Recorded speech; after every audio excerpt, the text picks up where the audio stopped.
मर्यादा भंग नहीं होनी चाहिए। पुण्यात्माओं, आप इस काल के जाल से अपरिचित हो, इस कारण से इस मार्ग को इतना सीरियसली नहीं लेते। आप केवल पहले आते हो सुख के उद्देश्य से कि मेरा ये हो जा, बेटा हो जा, बेटी हो जा, कार हो जा, कोठी हो जा, टोटा दूर हो जा, कर्जा उतर जा, छोटा मोटा को शारीरिक कष्ट है वो दूर हो जा। ये तो आपको फ्री ऑफ कॉस्ट होगा यदि आप सच्ची श्रद्धा से भक्ति करनी प्रारंभ कर दोगे। फिर कुछ दिनों के बाद आपको यहाँ इसलिए बुलाया जाता है, भाई हर महीने आना है, दूर देश के हैं वो चल दूसरे महीने 1 महीना छोड़ कर आ जाए, 2 महीने छोड़ कर आ जाए। आपको इसलिए बुलाया जाता है कि ताकि आप इसको इतना सीरियसली नहीं लेते, क्योंकि आप इस मार्ग से परिचित नहीं हो। आपको यहाँ बुलाया इसलिए जाता है क्योंकि आपको वहां अपने घर से जब चलते हो तो 1 हफ्ता पहले आप परमात्मा के दरबार में पहुंचने के लिए चिंतित हो जाते हो। तो आपकी वो चिंतन भी मालिक के पुण्य में लग जाता है। कोई कार्य को आगे पीछे करते हो, किसी से छुट्टी लेते हो, घर वालों को मीठा बोलते हो कि मैंने जाना है, कहीं ये ना कर दे, और फिर आप वहां से यहां तक आते हो। नंबर 1 तो आपको धनी बनाना है, राम नाम का, भक्ति का धनी बनाना है।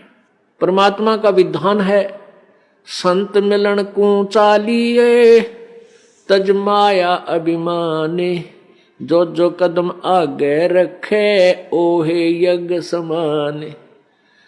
क्या बताते हैं परमात्मा?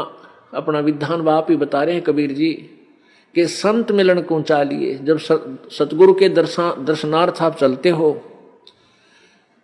अभिमान तज माया अभिमान, किसी प्रकार का भी आप में अभिमान नहीं होना चाहिए, ना धन का हो, ना पद और पोस्ट का हो, किसी प्रकार का नहीं हो।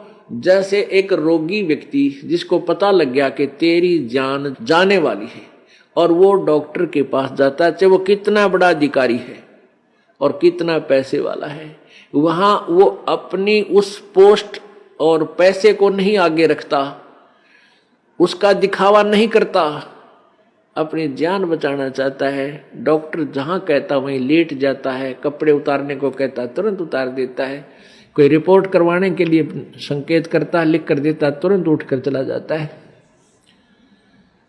तो पुण्यात्मा, सच्चे दरबार में जब भगत आवे, उसका दृष्टिकोण, उसका उद्देश्य, उसका भाव ऐसा होना चाहिए जैसे सीरियस रोगी, सीरियस पेशेंट और हॉस्पिटल में जाता है, उसमें कोई नखरा नहीं होता। ऐसे जब आप सच्चे दरबार में आओगे, आपको कितना पुण्य मिलेगा कि जहां से आप चले हो यहां तक आने के जितने भी आपके कदम, यानी जितने कदम बनते हैं, इतने यज्ञ के तुल्य आपको पुण्य मिलेगा उसको जो यानी निष्कपट भाव से आता है और निर्भिमान होकर आता है, जैसे रोगी जाता है हॉस्पिटल में।